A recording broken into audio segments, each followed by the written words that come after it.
This is the first in a short series of videos where I aim to give enough background from parts one and part two to make the ideas in book five accessible to a reader who hasn't closely studied Spinoza's metaphysics and epistemology.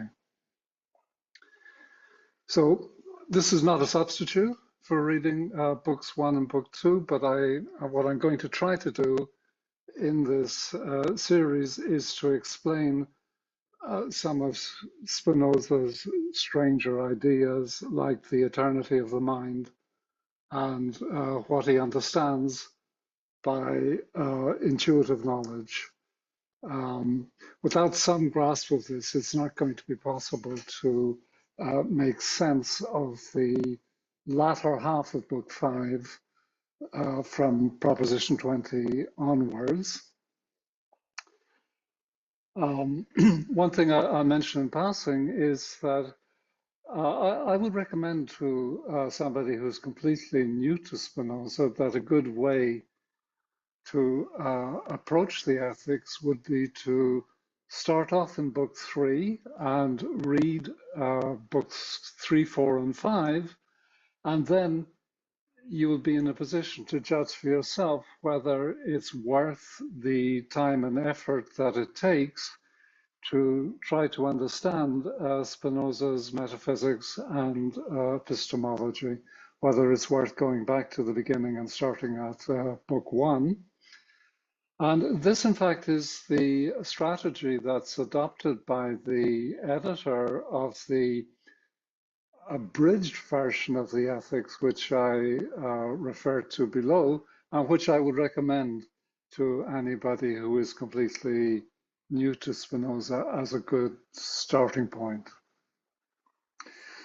So today, I want to explain Spinoza's most radical idea, his necessitarianism. This is the view that there is nothing in nature that is contingent, that could be other than it is, nothing that exists that could fail to exist, that this world is the only possible world. There is only one possible history of the world, namely the actual history. The future is just as much fixed as the past. In book one of the ethics, he doesn't actually get to formulate this until about proposition 17. His approach is somewhat different, and that will dictate the way I introduce the idea in this talk. So very broadly, what Spinoza does in book one is he defines God as something that is maximal in every possible respect. He then purports to prove the existence of God by an ontological argument, that he proves that God exists and is unique. And it's on this theological basis that he goes on to derive necessitarianism. But his starting point is a proof for the existence of God as he defines it. So his God is maximal in every possible respect. And one entailment of the existence of his God is proposition 35, which states that whatever we conceive to be in the power of God necessarily exists. So I'll start off with this statement. It's every bit as shocking as necessitarianism, and we'll actually see that it is logically equivalent to necessitarianism. But it has a different name. It's known in the history of ideas as the principle of plenitude. And traces of this can be found in philosophers from Plato to Schelling. There's a history of the idea called Great Chain of Being by Lovelock, which shows, in fact, that Spinoza is the most radical exponent of the idea in the intellectual history of the West.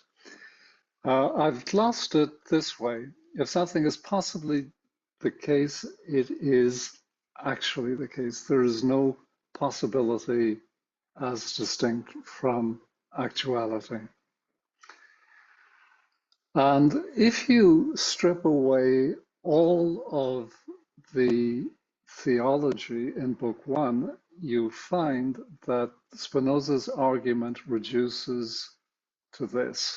Okay, this is an excerpt from Proposition 11 in Book One, which is Spinoza's proof of the existence of God as he defines it. So it's an appeal to the principle of sufficient reason. Of everything whatsoever, a cause or reason must be assigned either for its existence or for its non-existence. In other words, if something doesn't exist, if God fails to create something, there must be a reason why he doesn't do so. And you see that this is a very strong form of the principle of sufficient reason that he is appealing to. In general, the principle says that there's an answer for every why question. There's a sufficient reason or adequate explanation for the existence of any given thing. He's applying this not merely to the existence of particular things, but to any given state of affairs, okay, including the non-existence of something or other. So Spinoza adheres to a very strong version of the principle of sufficient reason. For example, Proposition 7 of Book 2, which states that the order and connection of ideas is the same as the order and connection of things. As I understand it, this is just a formulation of the principle of sufficient reason. Okay, the ideas that he is referring to are the adequate explanations for the existence of individual things. These are the ideas of things in God's mind rather than the mind of individual human beings.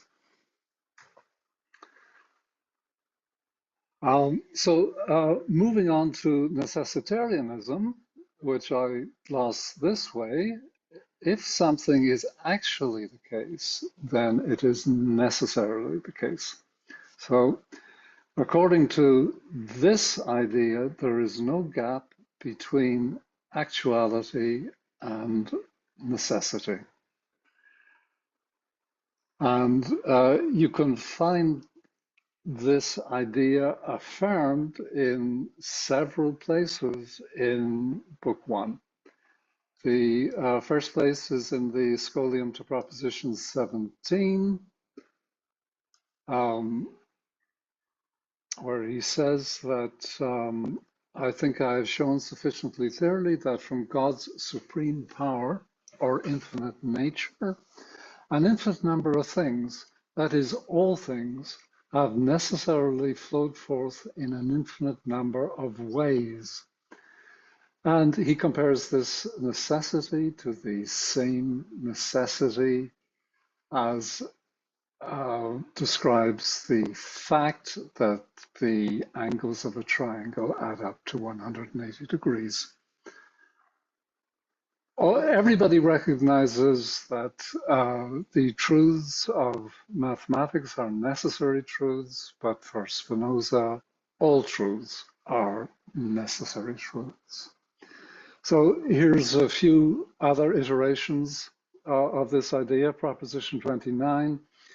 Nothing in the universe is contingent, but all things are conditioned to exist and operate in a particular manner by the necessity of the divine nature. So contingent, to say that something is contingent means that it might have failed to exist or could have existed in a different way. And for Spinoza, contingency is purely epistemic.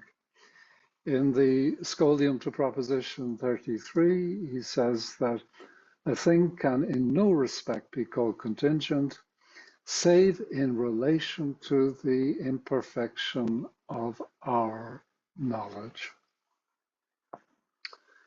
We call things contingent or possible if we're not in a position to understand how they came to be. Again, proposition 32, first corollary, he drives it home again. God does not act according to freedom of the will. Okay, not only does man not have free will, for Spinoza, God does not have free will. God acts by the same necessity whereby he exists. And proposition 33, which I think, for me at any rate, is the take-home message from book 1. Things could not have been brought into being by God in any manner or in any order different from that in which has in fact obtained. There is only one possible history of the world. I suspect that this particular idea was the one that particularly appealed to Einstein. It's well known that Einstein greatly admired Spinoza. He wrote in a letter somewhere, what I'm really interested in is whether God could have made the world in a different way. That is, whether the necessity of logical simplicity leaves any freedom at all. So this is the idea in proposition 33. I leave it to you to judge whether this phrase by God is actually bearing any weight. If you were to suppress it and just look at how this proposition reads, it would read, things could not have been brought into being in any manner or in any order different from that which has in fact obtained. And it seems to me that if you suppress this phrase by God, the import of the assertion here is not materially changed. So these two ideas, plenitude and necessitarianism, are in fact logically equivalent. As far as I know, this was first pointed out by Dan Garrett. It may be known to other people, I don't know. But it's a simple exercise in logic for anybody who's interested in doing the mental gymnastics. I'll do the implication in one direction, that necessitarianism implies plenitude. So to prove plenitude, we want to show that everything that is possible is actual. So suppose that something X is possibly the case, but not actually the case. Let's see if we can get a contradiction by assuming necessitarianism. So we assume necessitarianism, and we're assuming that not X is actually the case. That means that not X is necessarily the case. And if not X is necessarily the case, X cannot actually be the case, and that is a contradiction. QED. Okay, you're not going to follow this unless you actually work it out for yourself. And if you are interested in this sort of metaphysical argument, you can work out the implication in the opposite direction by a very similar argument. Spinoza doesn't actually make this argument in the Ethics. Here briefly is the way he proves necessitarianism. He appeals to earlier propositions which say that God, as he defines it, exists and is unique, and God, as he defines it, is identical with nature. So the way the argument goes is that if things could be different in any respect, different from what they actually are, things in nature, then that would open up the possibility that there could exist another God. But he has proved that God is unique. He calls this the uniqueness of substance. There is only one substance which is identical to God or nature. And that gives him a contradiction if you assume that necessitarianism is false. There are, of course, many other arguments that you could adduce in favor of this position. I'll just survey them very briefly and give you a few references if you're interested.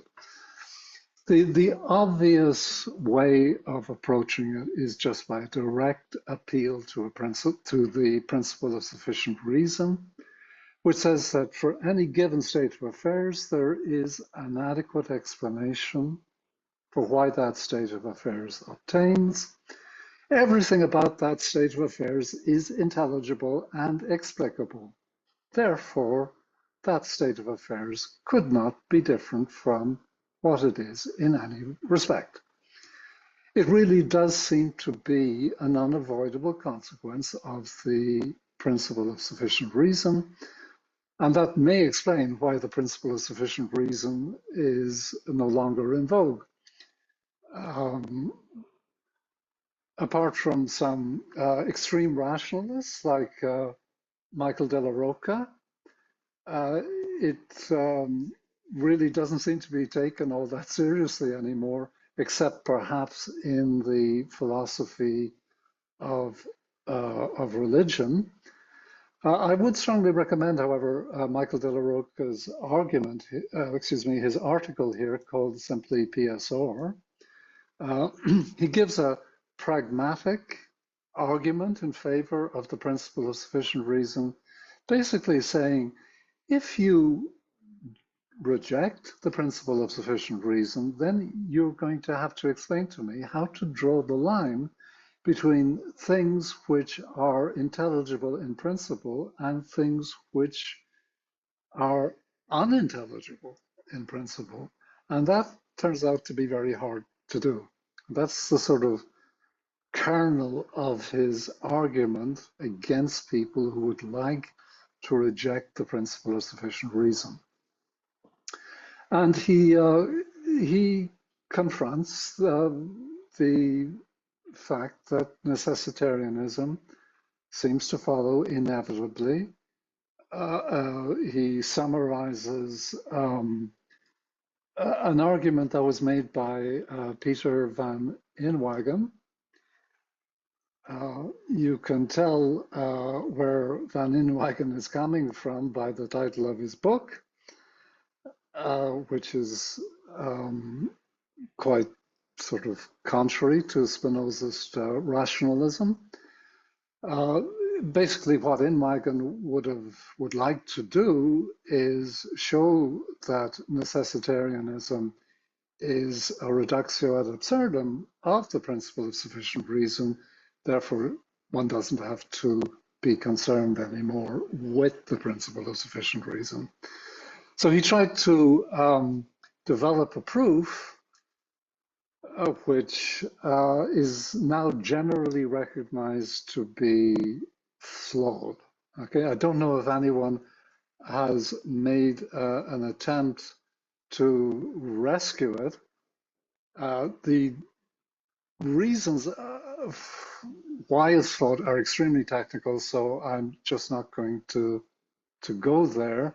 Anyone interested could look up, could Google Van Inwagen's argument and pursue it for himself.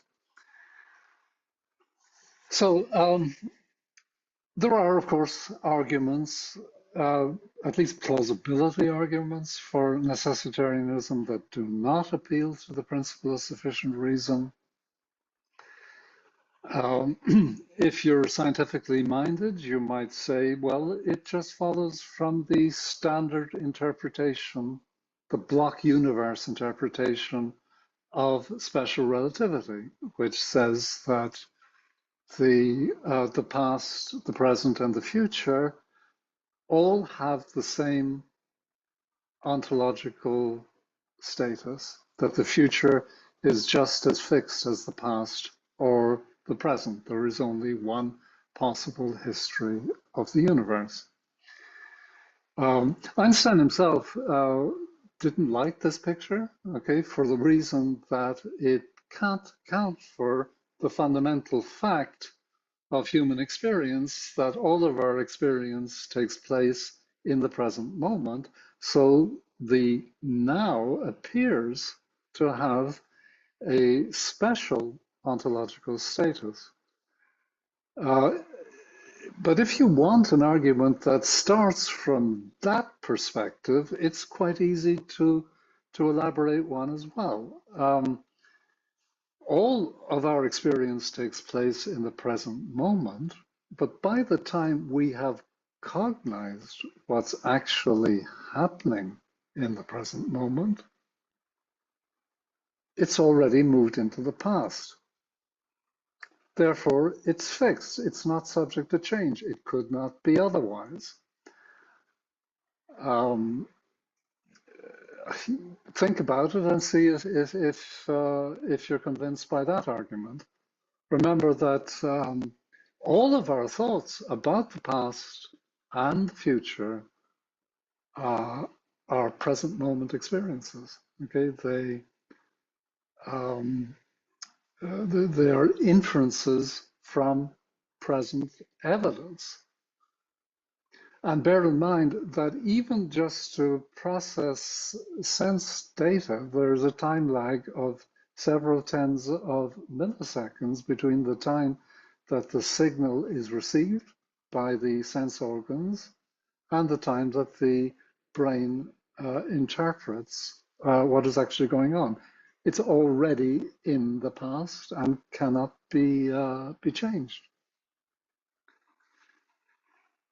More arguments are given by Amy Kurofsky in her book, A Case for Necessitarianism. As she says in her preface, this is the first philosophical defense of necessitarianism in 300 years, meaning since Spinoza's Ethics. And although she's clearly sympathetic to the principle of sufficient reason, she doesn't appeal to it in the arguments. She offers many different arguments. The one that appeals to me, the one I like the most, is her argument from Occam's razor. So just to sketch that briefly, suppose necessitarianism is not true. Okay, there is at least one contingent thing or fact, something that could be different from what it actually is. So take any example such as, the device on which you are watching this video. For example, just take something which you imagine could be different from what it actually is and ask yourself what's going on here. In order to say that it could be different, you must be imputing some property to it in virtue of which it could be different. It could change its character. And this property, whatever it is not manifest. It's not present in your experience. It's something that you're saying, it's a hidden or occult property which you are appealing to if you maintain that there is something in virtue of which this thing could be different. But there's no evidence for this occult property. The only evidence that you have is your experience of this particular thing that you're focusing on. And if there's no evidence for the existence of these occult properties, then Occam's razor would say there is no reason to believe in the existence of these things. Ergo, this thing could not possibly be other than what it actually is. So I'll put a reference to a very good video down below where Amy Korofsky is interviewed about her book. The other topic then that I want to touch on today is Spinoza's determinism. Spinoza is a thoroughgoing causal determinist, and he formulates this in Proposition 28. It's rather long-winded. I won't read it out. The point is very simple. For Spinoza, everything, every event is explicable in terms of a prior history of antecedent causes. And he doesn't actually even exclude the possibility that the sequence of causes could extend back into the past to an infinite extent. So he, contrary to Aristotle or Thomas Aquinas, he does admit the possibility of infinite chains of cause and effect. And he's also adamant that this applies not just in the physical world, but to our mental life as well. Okay, all of our mental activity is governed by causal determinism.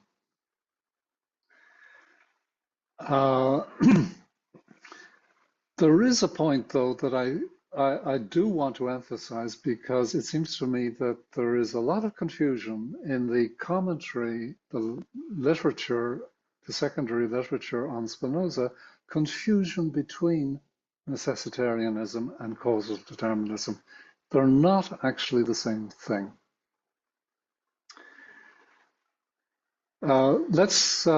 To fix ideas, let's take the standard formulation of determinism in physics. This is known as Laplace's demon.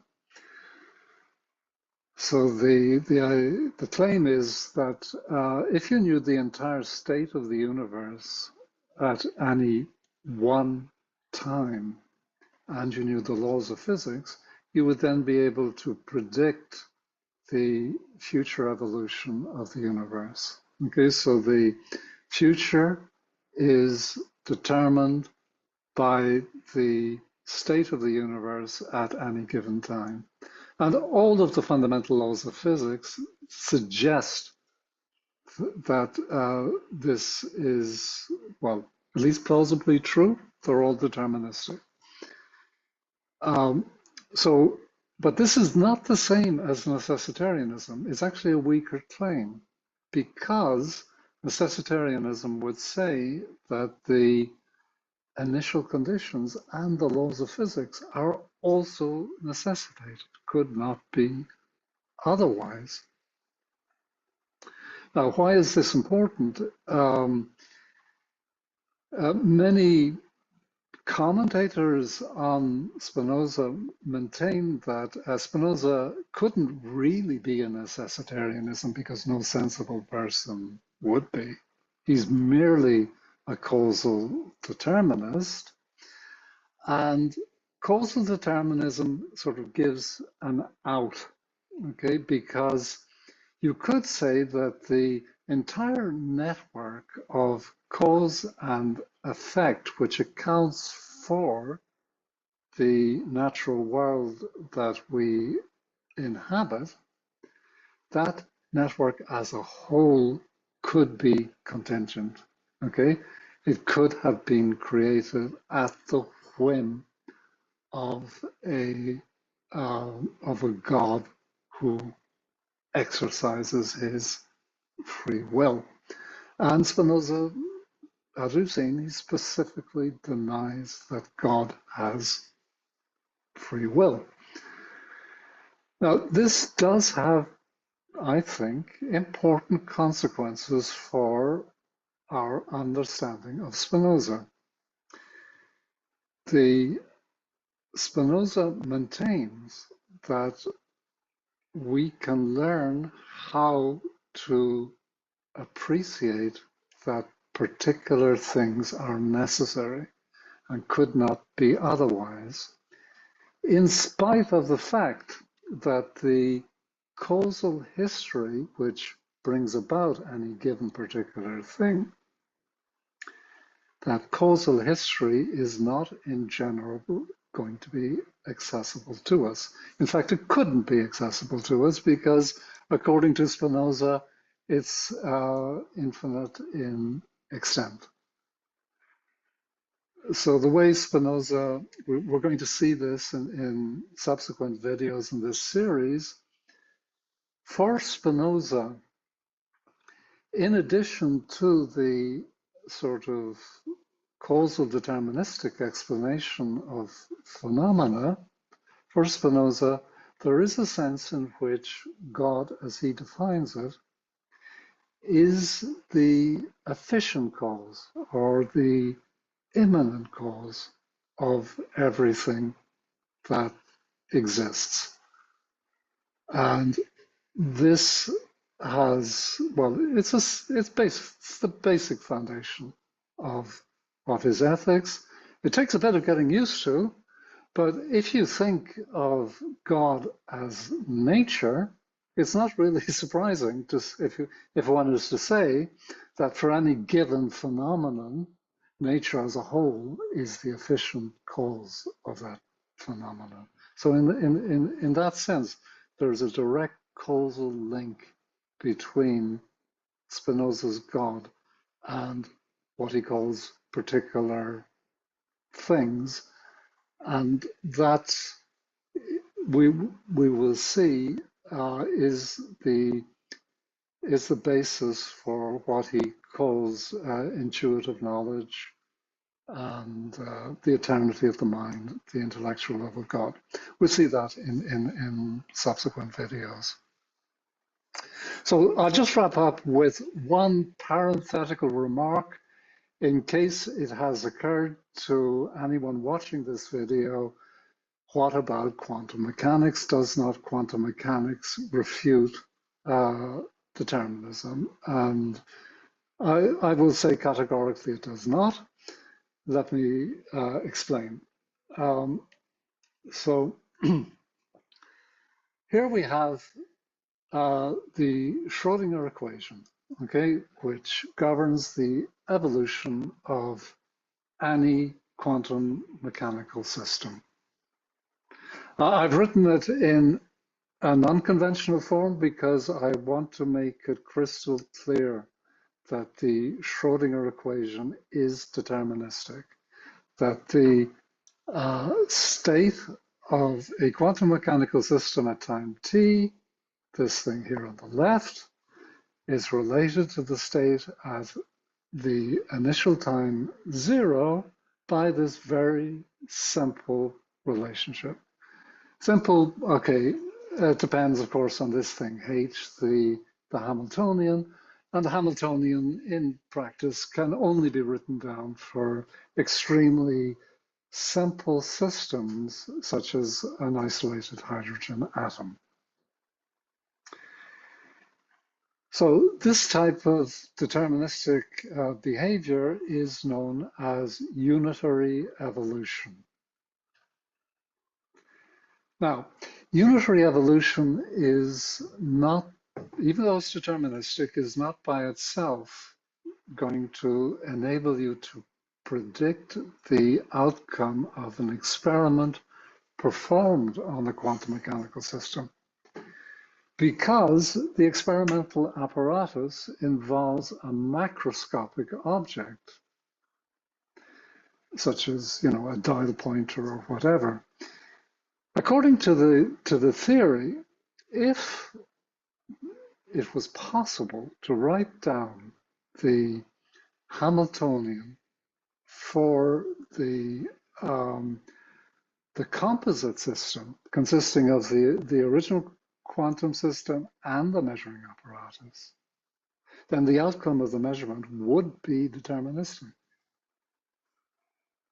But of course, it's not possible, okay? So that in practice, okay, we can only make probabilistic predictions about the outcome of measuring the quantum mechanical system, and the term collapse of the wave function is typically used to refer to this operation of extracting the probabilities from the wave function after it has evolved through the Schrodinger equation. It's universally recognized that quantum mechanics is an incomplete theory because we don't know how to get from the wave function to the probabilities except as a cookbook recipe. The Schrodinger equation is a linear equation. The collapse of the wave function is a nonlinear process. There's something missing in between. But the question that is being asked here, what about quantum mechanics? Does quantum mechanics not prove that there is a fundamental indeterminacy? The answer to that simply depends on which interpretation of quantum mechanics you favor. Just Google interpretations of quantum mechanics and you'll find, well, at least half a dozen major ones. Some of them are deterministic, some of them are stochastic. So some of them say that there is an irreducible randomness, others say that there is not. And nobody knows which is the right way to go. I imagine that if Spinoza was asked for his opinion, he would favor the Maniwars interpretation, which is a deterministic interpretation. And it says that, in fact, there is only one wave function, the wave function of the universe. It never collapses. But what does happen every time a subatomic event has a macroscopic effect is that the quantum state of the universe splits into a superposition of states, you know, Schrodinger's cat.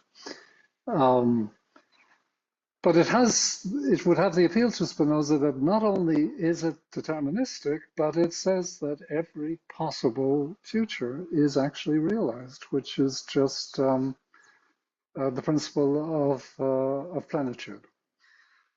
In any case, it's up to you. If you want a deterministic interpretation of quantum mechanics, they are available.